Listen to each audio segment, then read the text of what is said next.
Ya.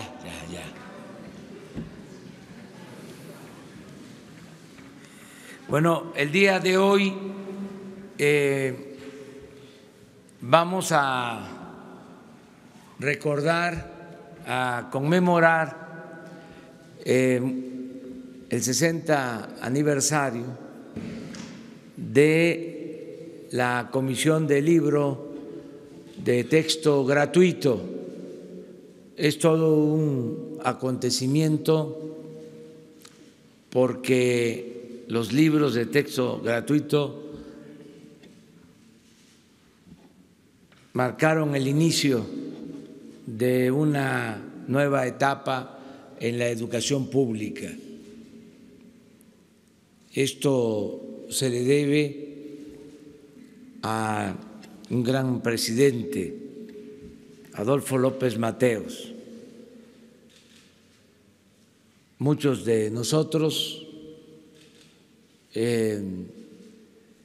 tuvimos la oportunidad de estudiar en esos libros en la primera etapa, en la primera versión que se entregaron de manera gratuita en todo el país. Llegaban los libros hasta los pueblos más apartados de México.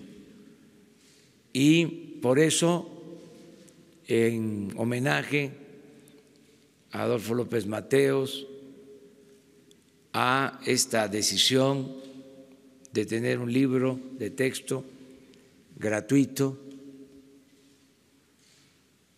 que sin ánimos de polemizar, solo recordando, porque si no se sabe de dónde se viene, difícilmente se va a saber hacia dónde se va. En ese entonces hubo oposición de los conservadores. Eso es de pasada nada más. Lo digo como antecedente para los que les gusta la historia y sobre todo los que le han dado seguimiento al comportamiento del conservadurismo en México. No querían los libros de texto gratuito. Aún así, se llevó a cabo esta acción de gobierno para impulsar la educación pública. Y por eso el día de hoy vamos a conmemorar este nuevo aniversario, 60 años de la Comisión de Libros de Texto Gratuito. Yo le doy la palabra al secretario de Educación, Esteban Moctezuma. Él va a explicar y entre todos festejamos el que se tengan los libros de texto gratuito. Gracias, señor presidente.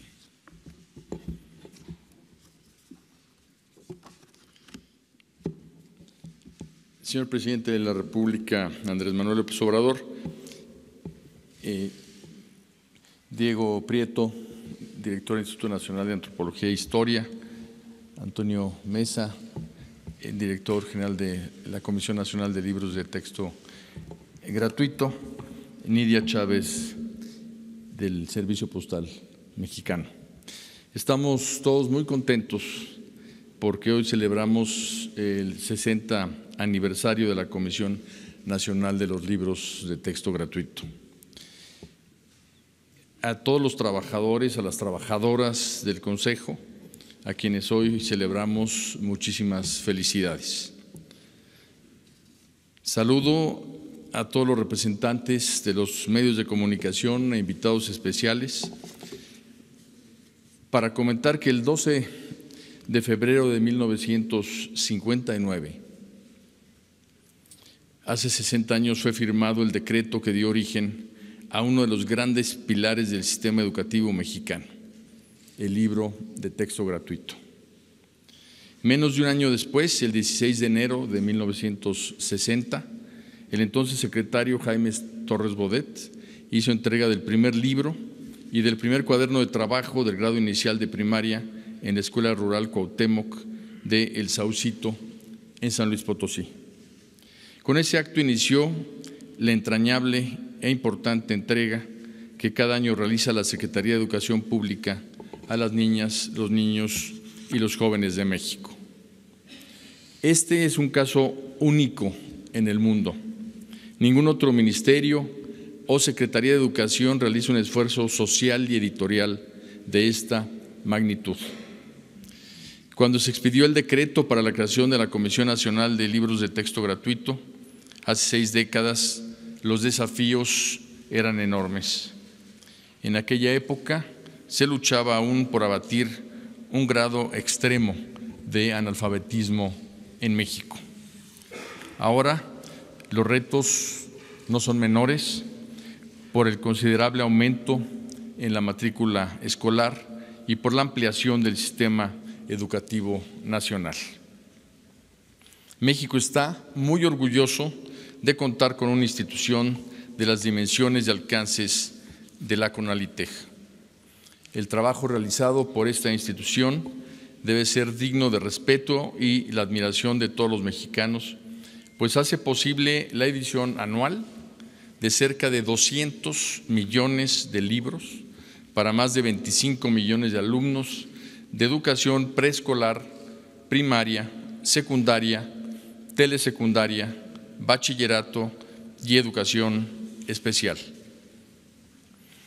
La nueva escuela mexicana propuesta por el Gobierno de la Cuarta Transformación, encabezado por el presidente Andrés Manuel López Obrador, tiene como centro a las niñas, los niños y los jóvenes del país. En el aula, el libro de texto gratuito seguirá desempeñando el papel crucial de herramienta, acervo, fuente de referencias y compendio de conocimientos. Celebremos hoy la historia y la vigencia del libro de texto gratuito. Celebremos a todas y a todos quienes hacen posible su proceso de producción y de distribución. Para esta fiesta de la educación mexicana y con la autorización del presidente de la República, hemos convenido la cancelación de una estampilla postal que lleva como imagen principal el retrato del caudillo del sur, Emiliano Zapata.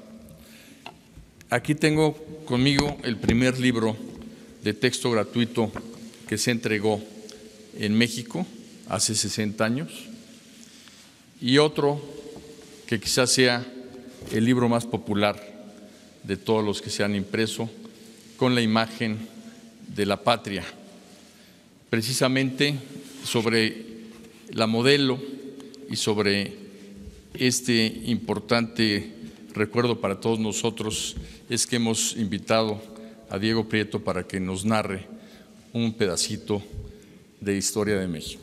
Diego. Gracias, secretario. Con su permiso, presidente. Muy buenos días, tengan todas y todas ustedes.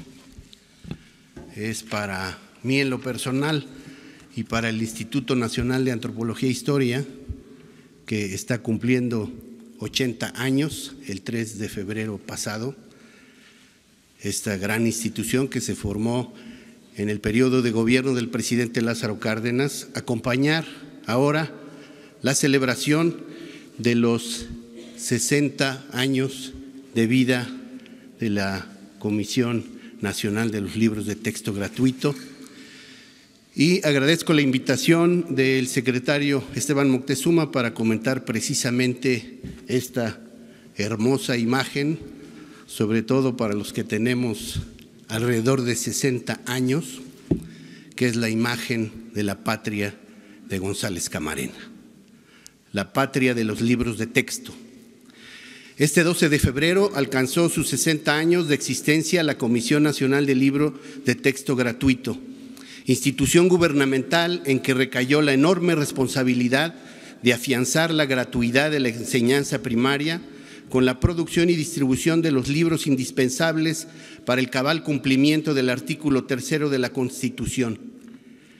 Y para celebrarlo es oportuno recuperar la imagen de la patria que el arte del pintor Jorge González Camarena grabó en la memoria de millones de mexicanos desde la década de los 60 del siglo pasado. González Camarena creó en 1962 una pieza única para la portada de los libros de texto gratuitos, imagen que gracias a su masiva multiplicación industrial se volvió punto de partida y referencia obligada en la educación escolar y sentimental de los alumnos de primaria de todo el país. Con ella, el pintor dio visibilidad a una idea sencilla: el avance de la nación mexicana bajo el impulso de su historia, con el triple empuje cultural, agrícola, industrial que le dio el pueblo, como señaló entonces el presidente López Mateos. El anonimato cubrió por años a la modelo que posó para González Camarena, y esta ocasión es sin duda propicia para dar identidad a la altiva mujer de tez morena y vestida de blanco, con la bandera en la mano izquierda y un libro en la derecha, que nos vio crecer, tropezar y volver a levantarnos para seguir adelante en nuestra educación. Victoria Dórenlas es su nombre. El artista la conoció cuando trabajaba como mesera en uno de los bebederos de la bohemia artística y literaria de la época, estando casada con el auxiliar policiaco o guarura de una figura política del estado de Hidalgo. El destino y los avatares profesionales del marido se conjugaron para hacer de Victoria la viuda más joven de su pueblo natal, San Agustín Tlaxco, Tlaxcala, que a sus 19 años, libre del guardaespaldas fanfarrón, accedió a posar para el pintor. Victoria Dórenlas fue modelo de varias obras del jalisciense González Camarena, pero sin duda la más lograda y duradera de sus prédicas como modelo esplendente de la belleza mexicana fue la que ostentó con enorme carácter y elegancia en esa inolvidable alegoría de la patria que acompañó nuestros ensueños y nuestra formación como mexicanos en las portadas de los libros de texto gratuitos que literalmente inundaron las aulas de todo México. Gracias.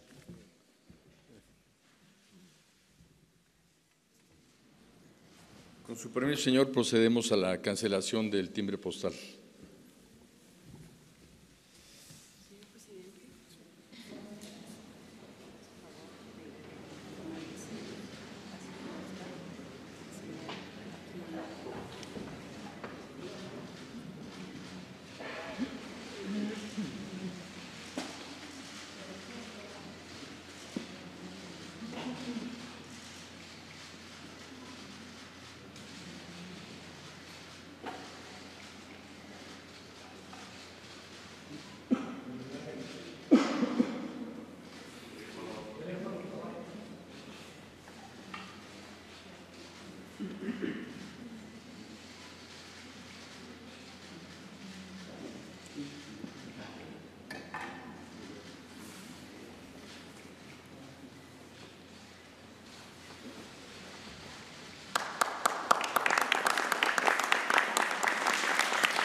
Muchas gracias.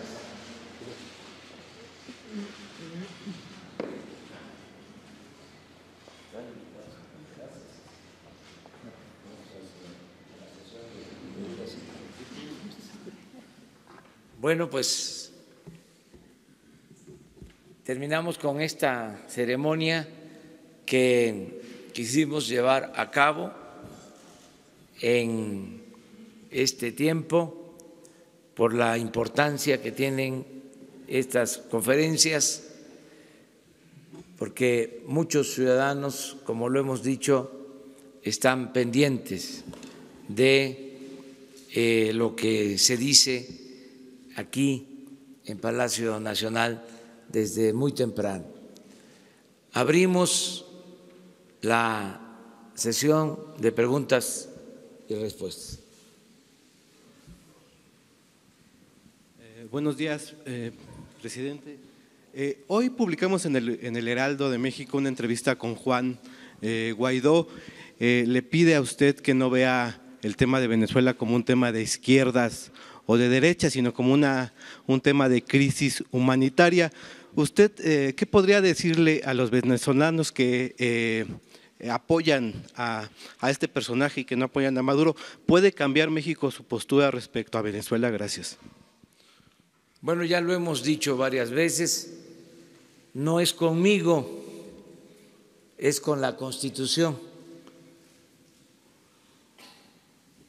Esta postura se ciñe a lo que establece nuestra Constitución, el artículo 89, tantas veces citado, que establece como principio de política exterior la no intervención, la autodeterminación de los pueblos, la solución pacífica de las controversias, la cooperación para el desarrollo,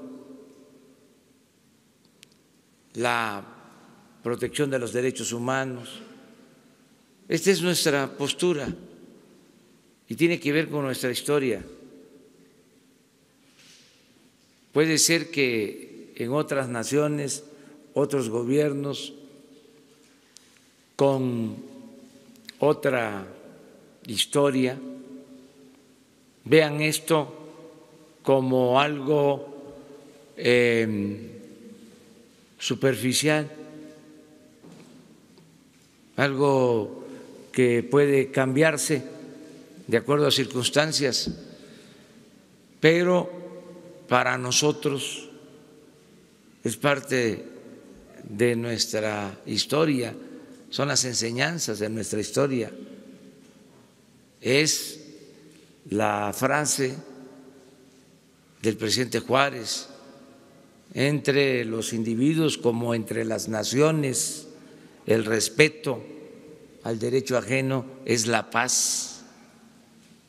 Esa es mi postura, esa va a seguir siendo la postura del Gobierno de México.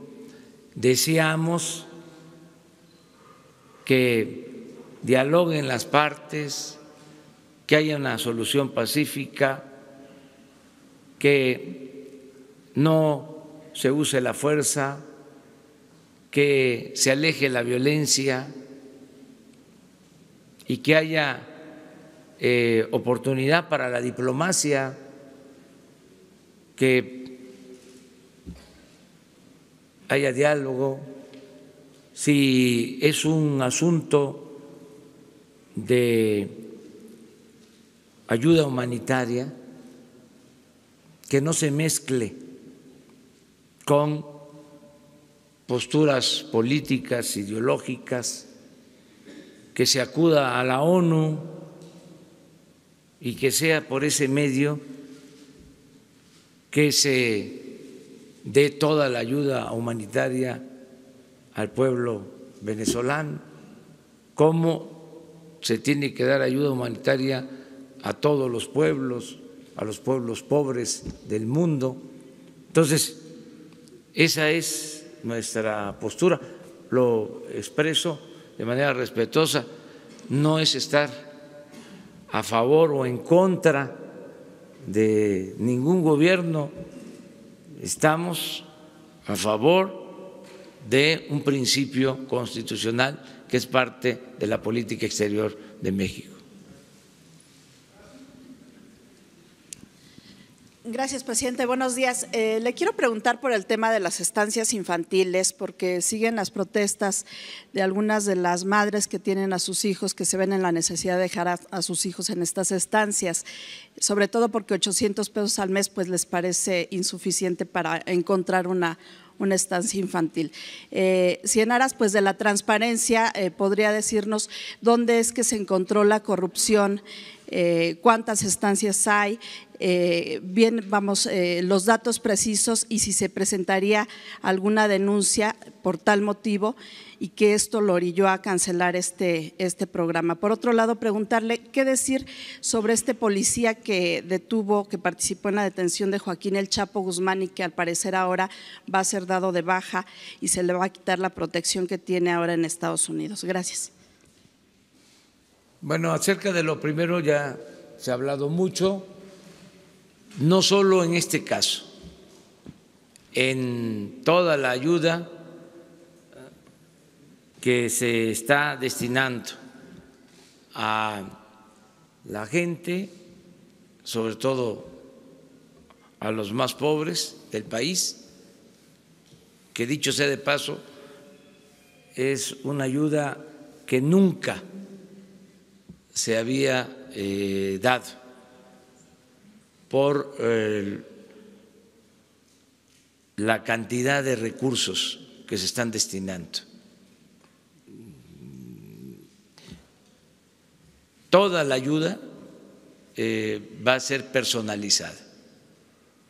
No vamos a entregar recursos a organizaciones sociales ni de la sociedad civil, no van a haber intermediarios. Todo el apoyo va a ser directo al beneficiario, con tarjeta, porque tenemos pruebas de que se daba ayuda,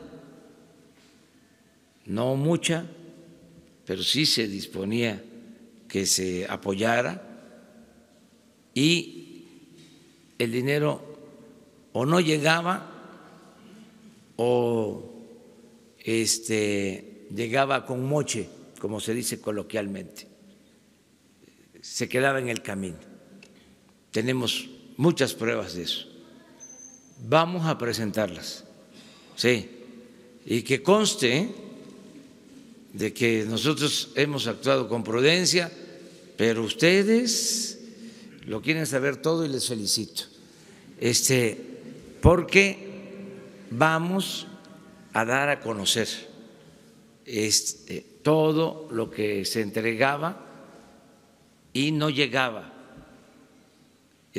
a los beneficiarios. Y lo mismo en el caso de las estancias infantiles. Vamos a entregar el reporte y también les digo que recibían menos de lo que van a recibir ahora, se los adelanto. No van a dejar de recibir el apoyo los padres y van a tener su apoyo y va a ser más de lo que recibían anteriormente. Y van a decidir ellos libremente si continúan entregando esos recursos a quienes manejaban las estancias infantiles. Aquí también hay que tomar en consideración otro elemento. Se crearon estas estancias infantiles que son parte de la concepción neoliberal de privatizarlo todo, de subrogar servicios, como lo hicieron con las estancias infantiles, las guarderías del Seguro Social, y ya sabemos lo que desgraciadamente sucedió en la guardería ABC. No queremos eso. No se sabía y existen reportes de las autoridades encargadas de la fiscalización de que no había legalidad y no había normatividad, seguridad, se trata de niños. ¿Era un riesgo? Claro que sí. Entonces, ahora lo que queremos es que sean los padres los que asuman su responsabilidad, tengan el apoyo y ellos decidan libremente.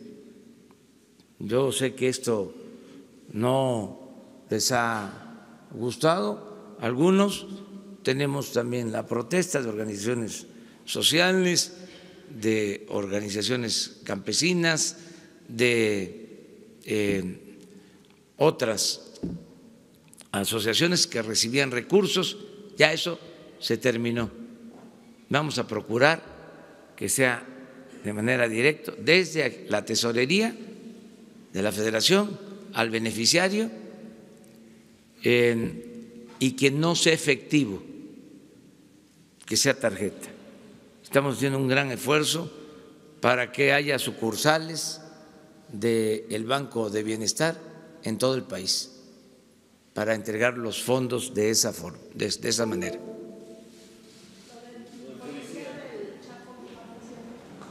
Si a nosotros nos piden protección de cualquier persona, lo hacemos.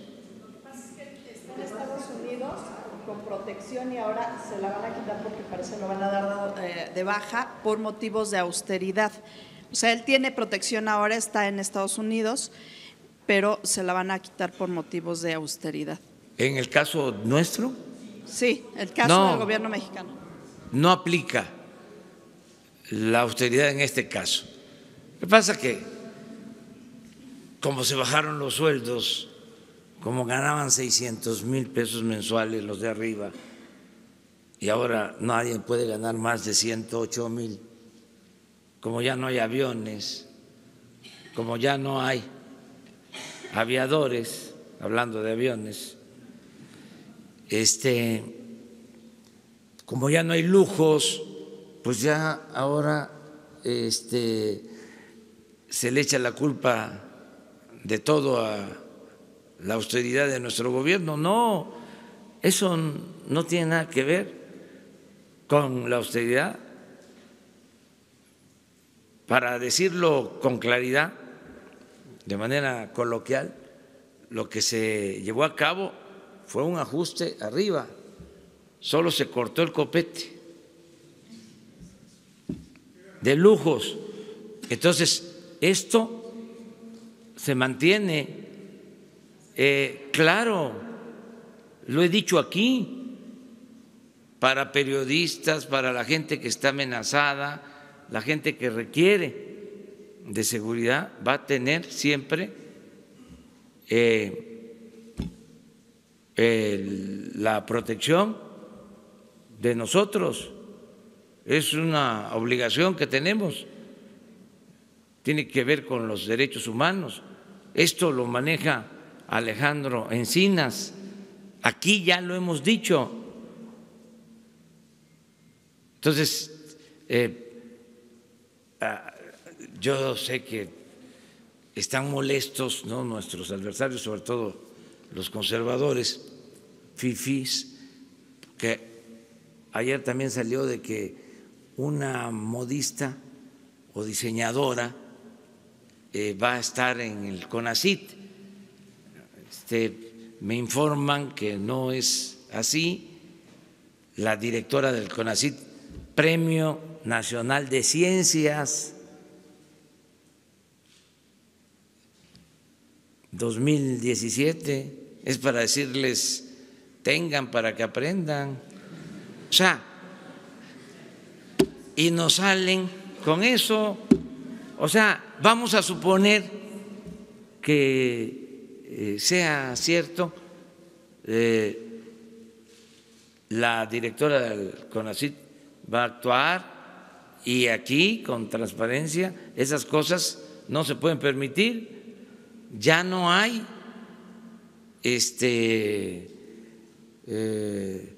modistas, modistos, maquillistas, ya no hay esas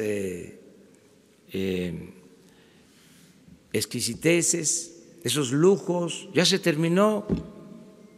Esto es otro gobierno. Pero qué bien que todo esto esté saliendo, para que así nadie abuse y que todos participemos hasta limpiar de corrupción el gobierno. Sí, pero la información que tengo es que no es del todo cierto. Hoy se va a informar sobre este tema la directora del CONACYT, y si fuese así, pues hasta hoy estuvo de funcionaria.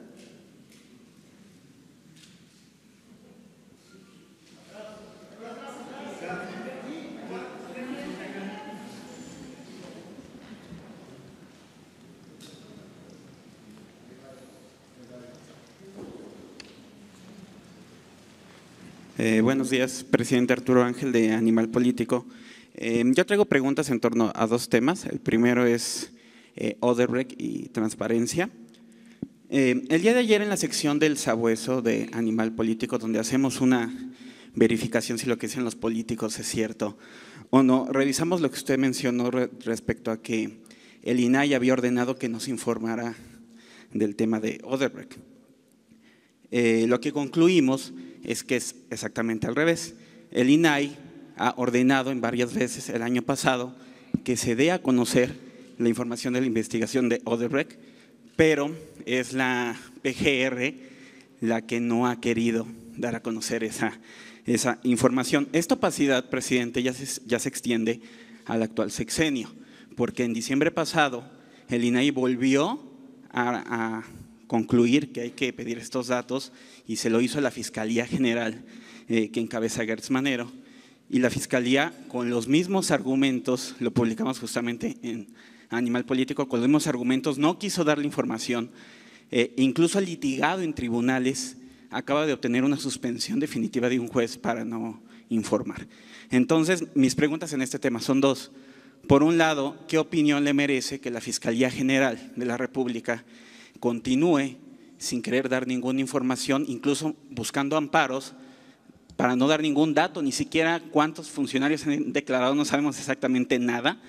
Y la segunda pregunta en torno a este tema, presidente, es si su gobierno, a través de áreas como la Secretaría de la Función Pública y todas las que han intervenido en este caso, nos van a informar en algún momento qué han hecho, en qué estado recibieron las investigaciones del lado de la función pública. Eso en torno a este tema, por favor. Sí, yo tengo información primero de que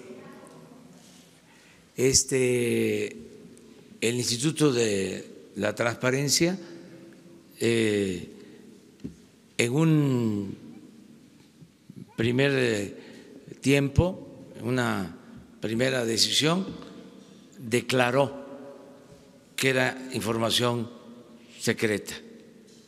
Nada más le voy a pedir a Jesús para que lo busquemos y se los aclaremos. Tengo esa información. Que después cambió, sí, pero inicialmente sostuvo que era información que no podía revelarse. Entonces, estamos emplazados a eso. Si no es cierto, yo aquí voy a decir de que tú tienes razón, tu información es buena, yo voy a reconocerlo. Y si no, aquí vamos a hablar del tema. Eso lo vamos a ver. Pero es muy importante tu pregunta de fondo sobre qué se puede decir y qué no se puede decir, qué se puede dar a conocer, qué no se puede dar a conocer. Yo soy partidario de que se reforme la ley. Incluso no descartamos el enviar una iniciativa para que la autoridad pueda dar a conocer estos casos sin que signifique violar el debido proceso, para que prevalezca por encima de todo la transparencia, para quitar esta manera de evadir o de esconder información. Ese es mi planteamiento. Aclaro de que la Fiscalía General es autónoma, de verdad, porque los conservadores pensaban de que iba a ser lo mismo, de que era una simulación, de que yo iba, como era la costumbre, de diciembre para atrás, a ordenar en el Congreso, a dar instrucciones en la Suprema Corte, a ordenar en la Fiscalía, y no. Yo soy respetuoso de la autonomía de los poderes. Entonces, es un asunto de la Fiscalía General. De todas maneras, dependientemente de la iniciativa para que se ventile todo, porque yo soy partidario de que la vida pública tiene que ser cada vez más pública y considero que una regla de oro de la democracia es la transparencia. De todas maneras, yo le diría, o sea, exhorto, desde luego respetuoso de su decisión, de su autonomía, al fiscal general Alejandro Germanero, que dé a conocer todo lo de Odebrecht para que se entienda mejor. Yo no voy en casos de corrupción a sudar calenturas ajenas.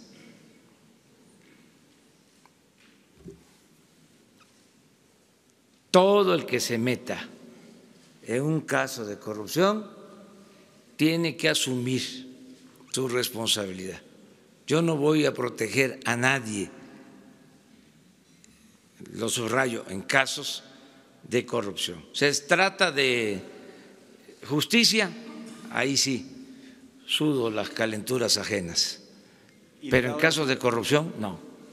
Del lado de la función pública y de Pemex, que no sabemos tampoco qué hicieron realmente en el sexenio pasado en torno al caso de Odebrecht. Toda la información debe de entregarse. ¿Ya se está dando a conocer o a poco ustedes sabían de que se estaba pagando a grandes empresas que tenían contratos con la Comisión Federal de Electricidad? Sabían algunos medios. Yo les puedo garantizar que el 95% del pueblo de México no lo sabía. Algunos medios. Ya lo dije, el proceso. Nada más que hizo un reportaje de cómo estaban saqueando la Comisión Federal de Electricidad. Porque se aplicaba la máxima del vasallaje, de obedecer y callar. Se gritaba como pregonero todo aquello que le convenía al régimen y callaban como momia lo que no era conveniente para los intereses creados. Entonces, ahora hay que celebrarlo. O sea, estamos ventilando todo. Entonces, el caso de Pemex, todo. El caso de la Comisión Federal, lo mismo. No vamos a ocultar absolutamente nada. Y se va a proceder legalmente. Siempre no vamos a tapar a nadie, no vamos a proteger a nadie. Presidente, y finalmente sobre el tema de los servidores de la Nación y sus atribuciones, justo publicamos que durante la campaña ellos fueron promotores del voto de Morena y que también ahora van a repartir las tarjetas estas con los apoyos. Mi pregunta es, ¿por qué se decidió que ellos las entregaran si ellos no son funcionarios públicos, eran voluntarios y ahora ellos van a entregar estas tarjetas? Sobre todo porque los expertos dicen que esto podría alentar el uso clientelar. ¿Los expertos?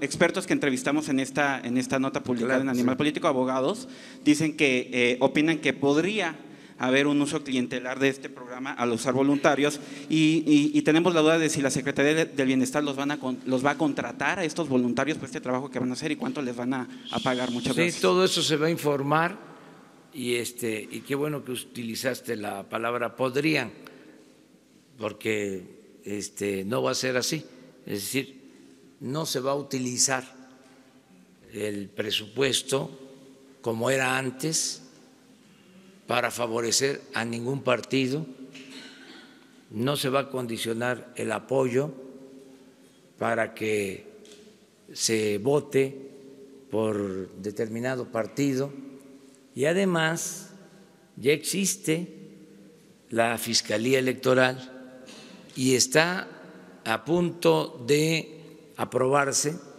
que aprovecho para pedirles a los legisladores que ya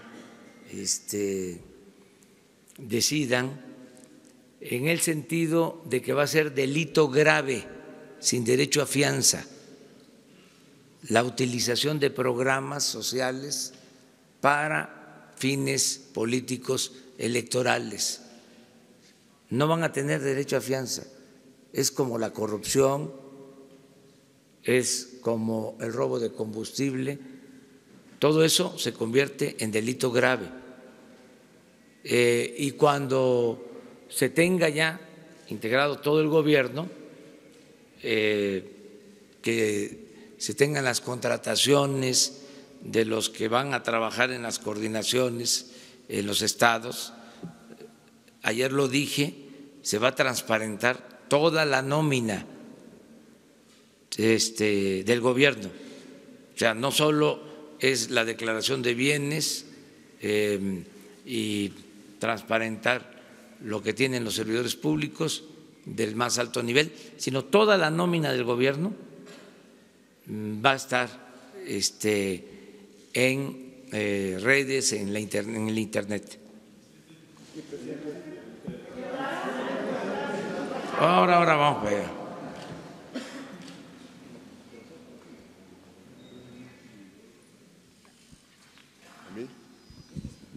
Buenos días. Bueno, los dos, después tú. Juan Fernando Gili, Grupo Gili, el Imparcial, la Crónica y Frontera. Dos cosas. ¿Cuál va a ser la postura de su gobierno respecto a la importación de autos usados de Estados Unidos? El 31 de marzo vence un decreto que tiene impedido la importación de autos a México. Esa es una, ¿no? Y la otra, si el gobierno federal va a firmar con, la Comisión Federal de Electricidad con el gobierno de Sonora, cada año firman un convenio para dar un subsidio a la tarifa de luz por las altas temperaturas del verano en Sonora. Todavía no se ha firmado y pues sí se va a firmar otra vez este año. Sí, acerca de esto último, es una política de la Comisión Federal de Electricidad. Vamos a pedirles a los directivos que ellos nos den su punto de vista. Yo lo que puedo comentarles en cuanto a la industria eléctrica es que se va a fortalecer a la Comisión Federal de Electricidad para que genere más energía eléctrica y el compromiso que hicimos de que no aumente el precio de la tarifa eléctrica durante nuestro gobierno, que no aumente en términos reales. Esto aprovecho para decirlo porque en algunos lugares en Nayarit, para ser preciso, en una gira que tuve recientemente, me presentaron recibos con incrementos muy altos y ya estoy pidiendo la revisión de estos casos, porque la instrucción es que no aumente el precio. Y como no terminamos de limpiar el gobierno y hay muchos tecnócratas, pero no por el hecho de ser tecnócratas, sino por el hecho de que son muy corruptos. El conservador es muy corrupto, con todo respeto. Entonces, tengo preocupación de que estén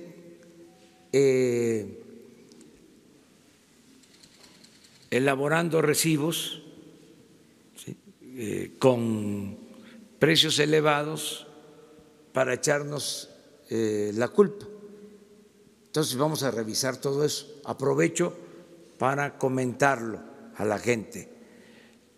Lo otro que preguntaste es…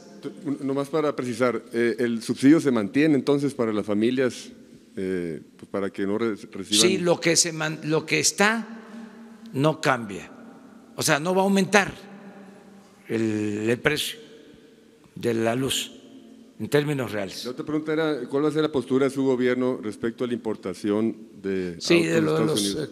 carros de Estados Unidos usados, ¿no? Sí, usados. Eso lo está viendo la Secretaría de Economía y vamos a fijar ya una postura antes de que venza el plazo que se tiene para este propósito. Antes de marzo, la Secretaría de Economía va a fijar una postura. Ya me lo han planteado, sobre todo en el norte del país. Me lo han planteado los que quieren que se regularice, me lo han planteado autoridades que quieren que haya más control sobre esto, porque muchos carros irregulares se utilizan para cometer delitos y no hay un control adecuado. Y lo plantean desde luego los distribuidores que no quieren que se continúe con este programa. Nosotros vamos a analizar los pros, los contra y se va a resolver en su momento. Presidente, sobre el asunto de la Guardia Nacional y las audiencias que se siguen llevando en el Senado de la República. Ayer el presidente de la Comisión Nacional de Derechos Humanos insistía en la necesidad de que se optara más bien por fortalecer las policías estatales en lugar de tener una Guardia Nacional con mando militar. Si hay algún cambio en la postura del gobierno federal acerca de cómo sería el mando de la Guardia Nacional y si todas estas posiciones que se han vertido por parte de organismos nacionales de defensa de derechos humanos en estas audiencias modificarán en algo la postura del gobierno respecto a ello. Esa es una. Y la segunda, aprovechando que están aquí la gente de la Comisión Nacional de los Libros de Texto Gratuito, ¿habrá alguna revisión de parte de su gobierno para darle algún otro cariz, algún otro giro a la temática que se aborde en los libros de texto gratuito a partir de este año, del año siguiente? ¿Será una revisión, actualización? ¿Se le dará otro giro a lo que se enseña en las escuelas, sobre todo en temas de historia? Bueno, sobre lo primero ya hemos explicado, tenemos una postura, hace falta la Guardia Nacional. Necesitamos de una Guardia Nacional.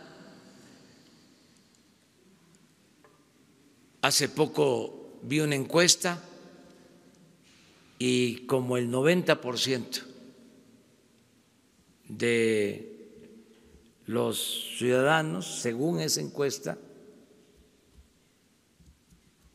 no sé si 80 o 90, están a favor. Esto ya lo deben de tener registrados los legisladores. Ellos son los que van a decidir. Yo estoy a favor de la Guardia Nacional, creo que se necesita y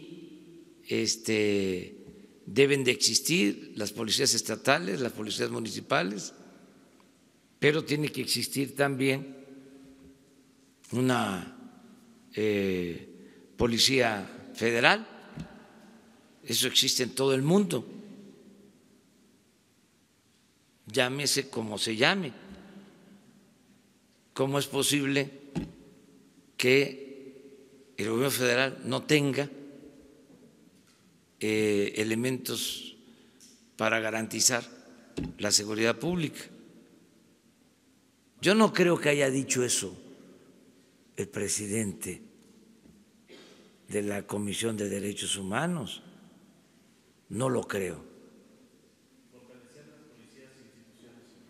Sí, pero sin que haya Guardia Nacional. Hace hincapié también en la necesidad de que no sea mando militar. Pero que sí exista Guardia Nacional. Que no sea mando militar, finalmente es la posición de todas las organizaciones que han participado en estos debates. Sí, es que pues ellos se quedaron en el modelo antiguo que no dio resultados. Es la Policía Federal. Miren el resultado. Lo sabe el presidente de la Comisión de Derechos Humanos. 230,000 asesinatos en 10 años, más de 1 millón de víctimas de la violencia. Es dolorosísimo lo que sucede. 40,000 desaparecidos. Y ahora que queremos nosotros atender este problema gravísimo, en vez de que ayuden, nos están poniendo trabas. Y esa es la verdad. Ojalá y los legisladores pues le hagan caso a la gente. Al final de cuentas son representantes del pueblo, porque siempre son los expertos los que deciden, o los integrantes de la llamada sociedad civil, y el pueblo raso no es tomado en cuenta, como si no existiera o como si no supieran. Y el pueblo es sabio, el pueblo no es tonto, tonto es el que piensa que el pueblo es tonto. Y ya que se acabe el elitismo, ya nada más los expertos, o sea, unos cuantos opinando por todos. El 1 de julio del año pasado, la gente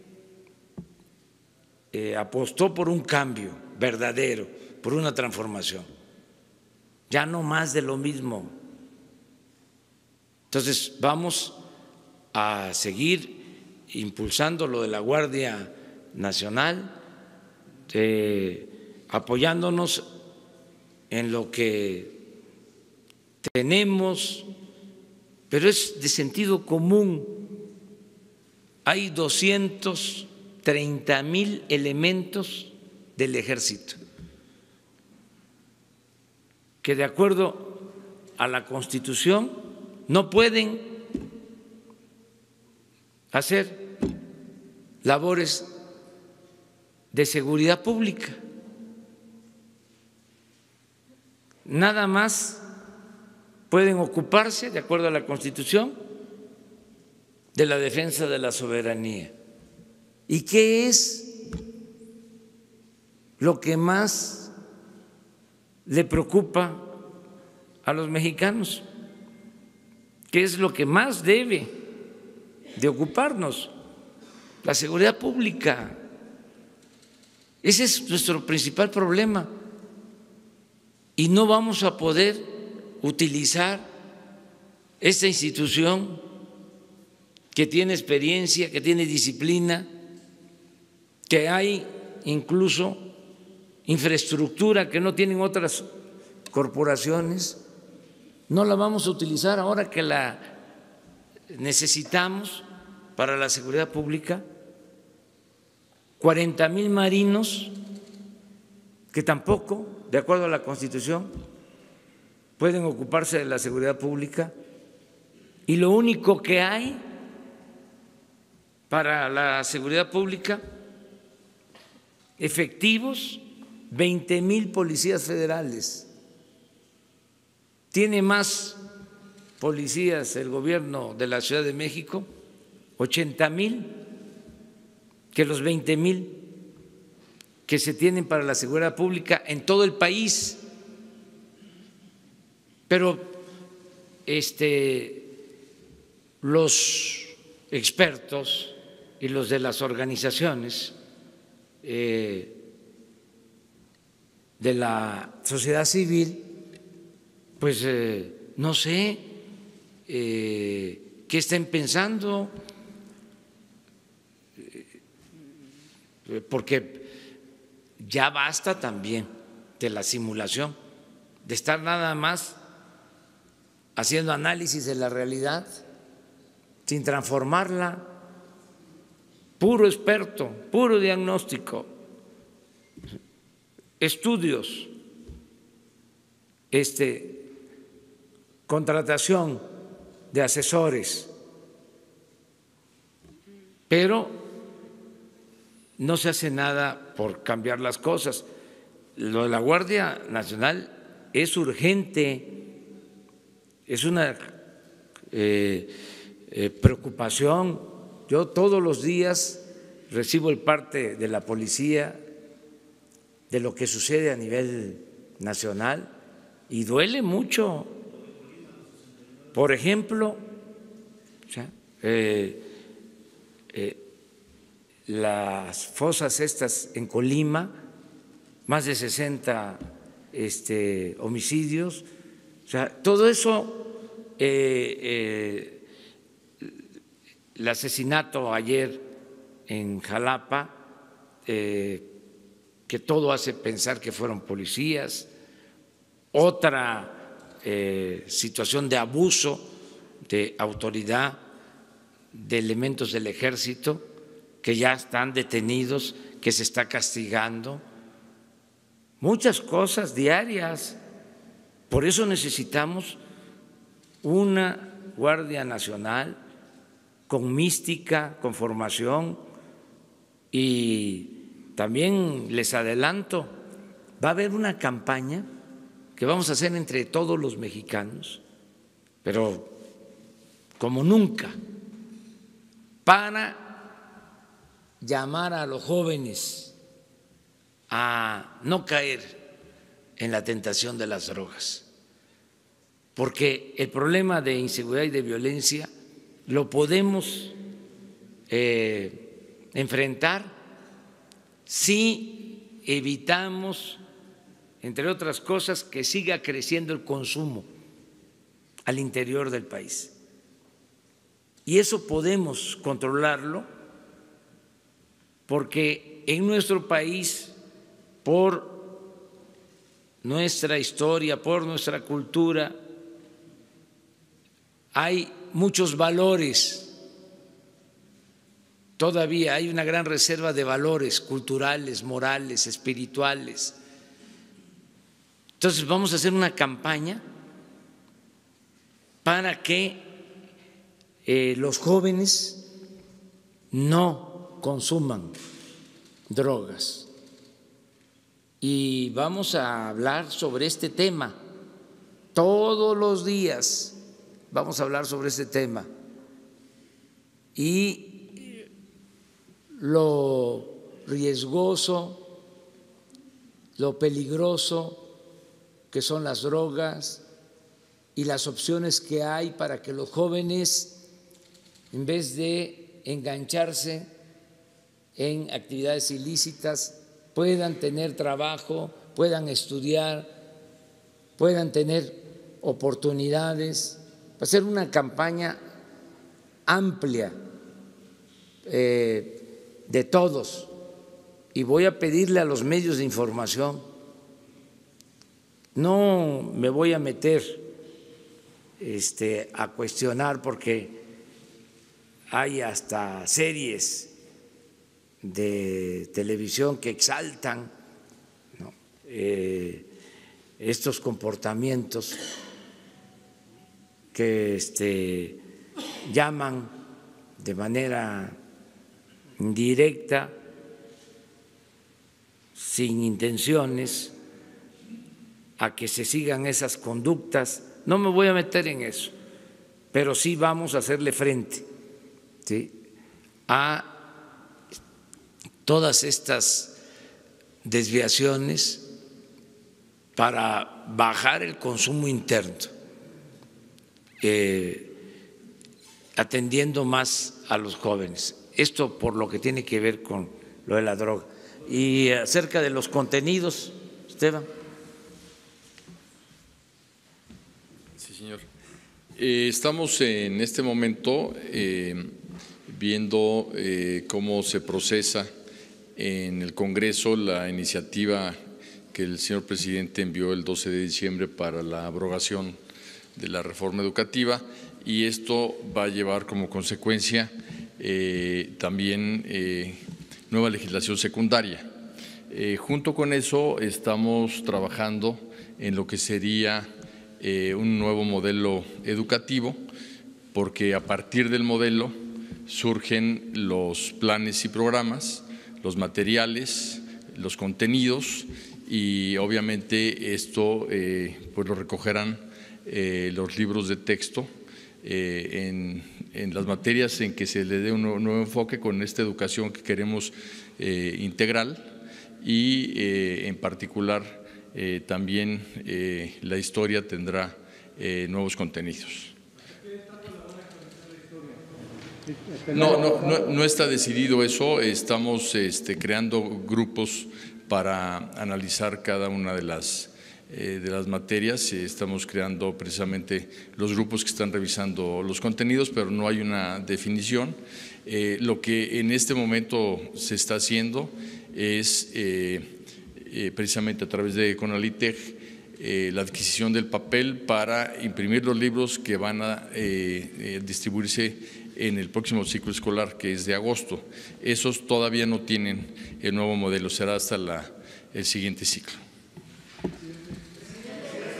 Pues miren, para adelantar algo, pero esto lo tienen que resolver los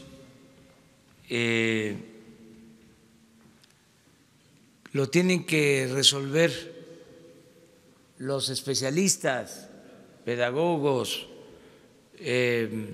con todo el rigor. Pero si a mí me piden opinión como a cualquier ciudadano, yo diría que hay que trabajar mucho en las matemáticas, pero también hay que trabajar mucho en la ética, en el civismo, en la historia y en algo que es polémico, pero muy importante, en el fortalecimiento de valores culturales, morales, espirituales, que podamos transmitir en toda la enseñanza, en la educación formal, en la educación informal, de que solo siendo buenos podemos ser felices. Pero eso es muy polémico, por eso me callo.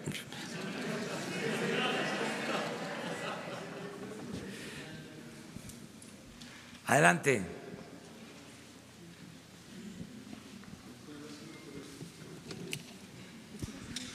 Miren, nada más espérame, me están dando información.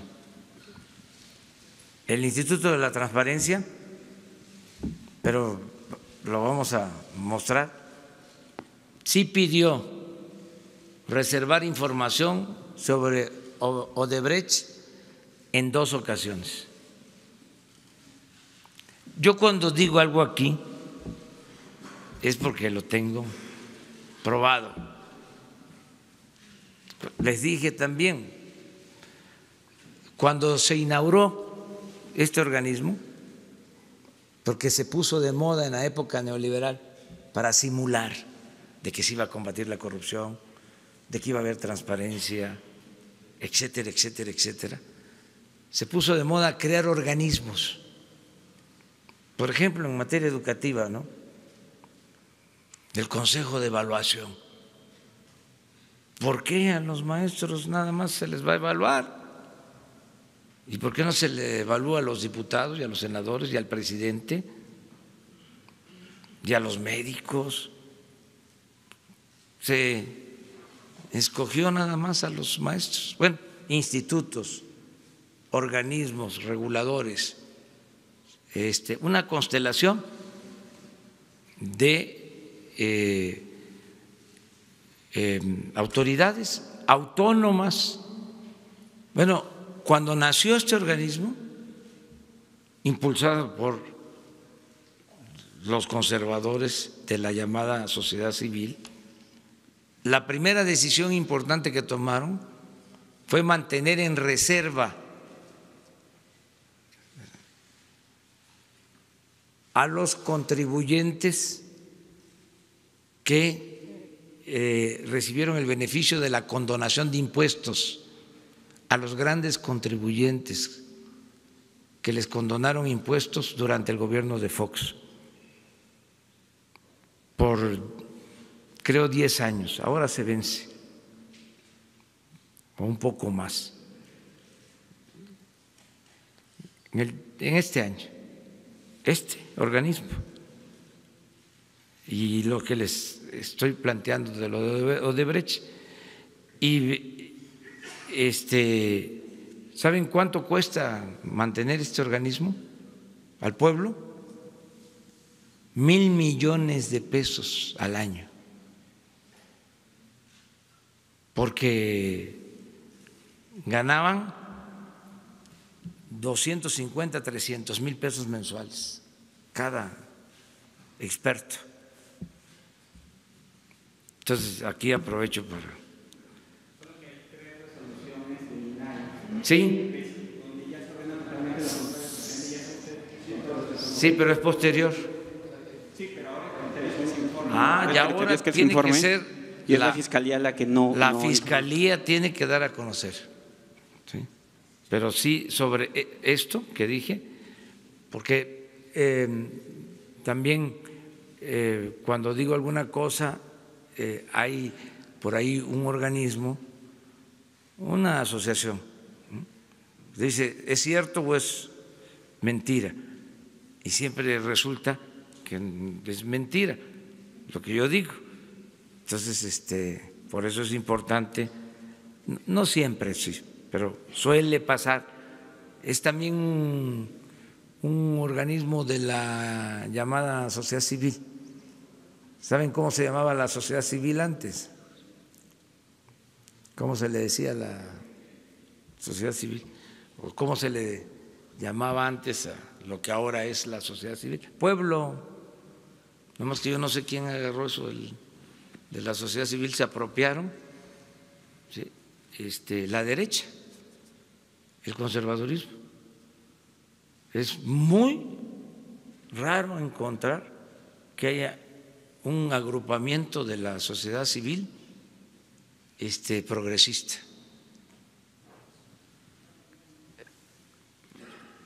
Y hay gente bien intencionada en la sociedad civil, pero por lo general, ¿sí?, todas las empresas promueven, ¿sí?, a organismos de la llamada sociedad civil, independientes, que son independientes del pueblo, no de los intereses creados.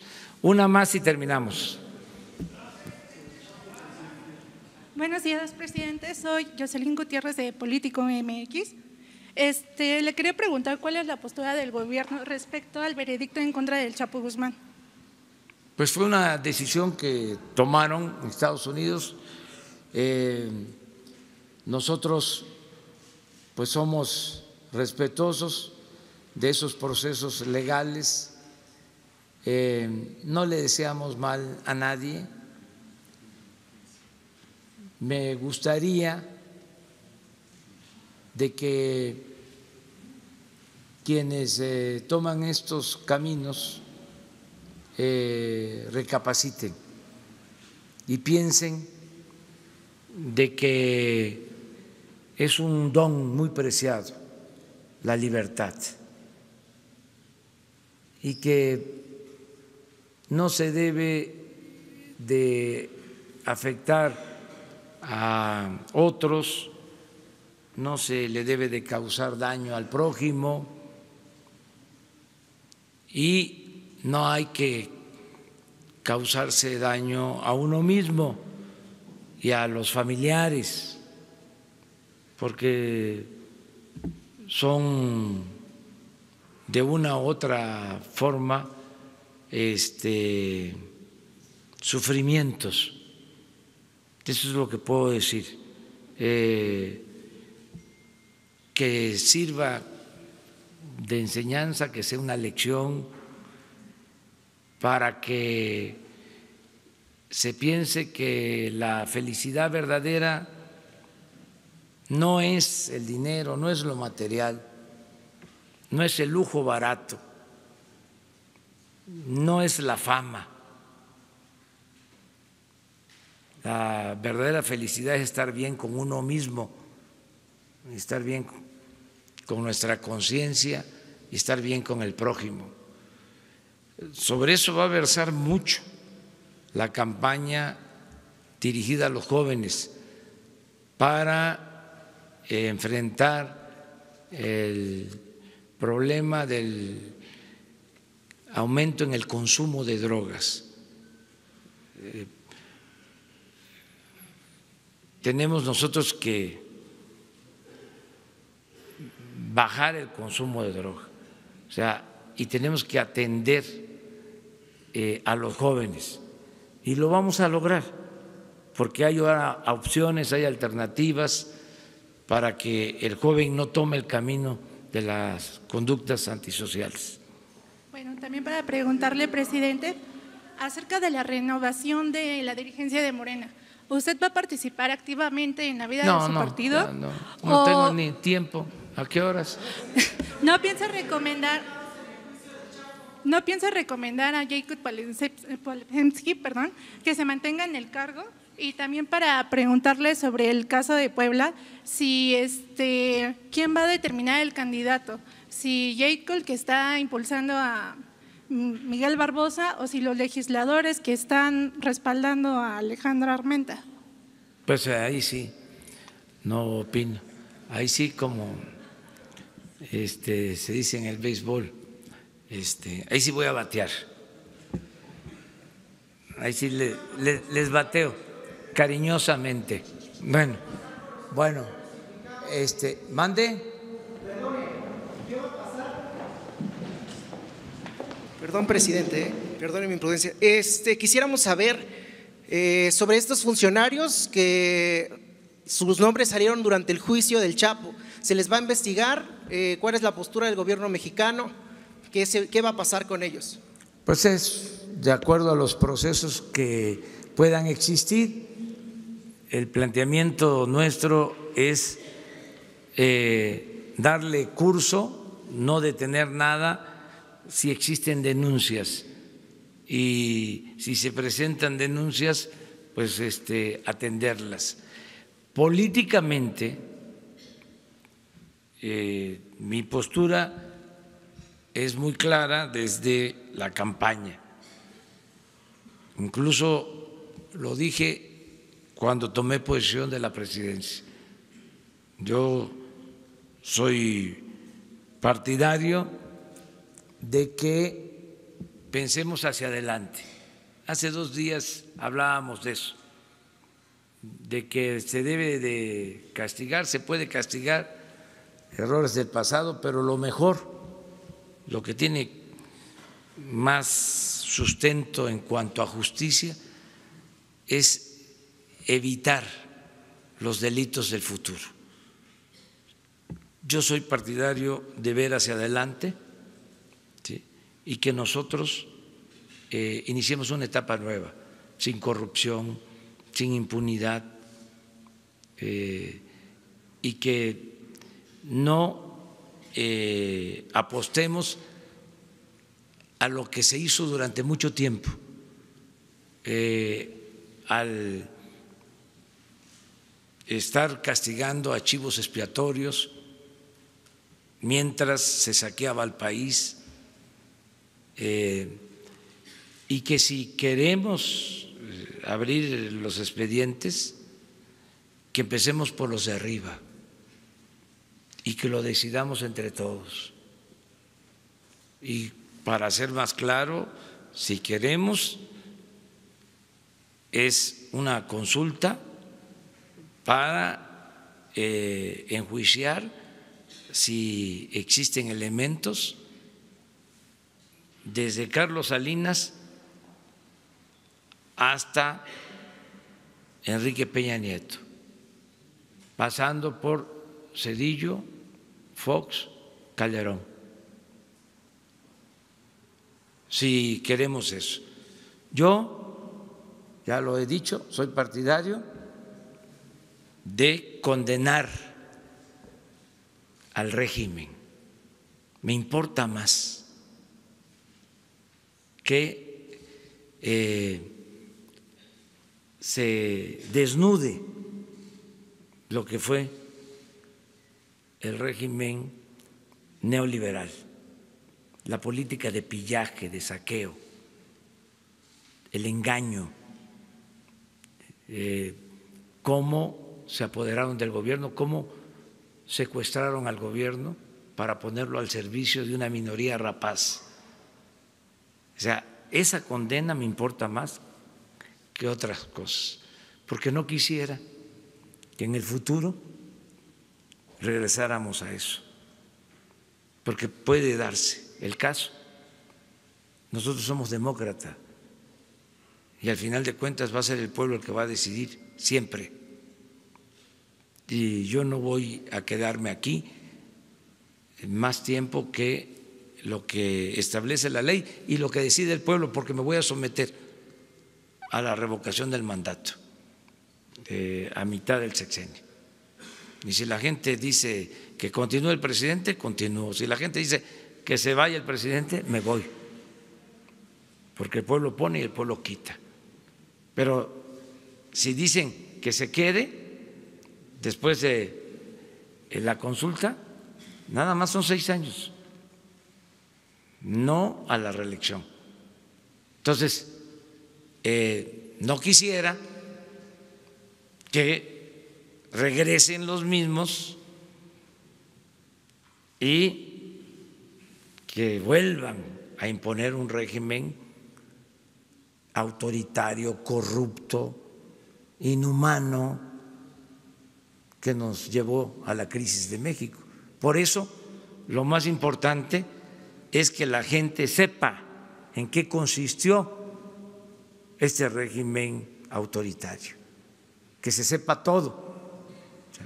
No, a ver, y se va a castigar a fulano, y lo mismo que hicieron durante tanto tiempo, chivos expiatorios, y a los de arriba no los tocaban ni con el pétalo de una rosa, ni los mencionaban, no perdían ni siquiera su respetabilidad.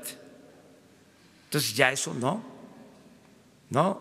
y si la gente dice vamos, yo voy a defender que no nos quedemos anclados en el pasado y hacer el compromiso de cero corrupción, cero impunidad, una etapa nueva. pero al final van a ser los ciudadanos los que van a decidir. Muchas gracias.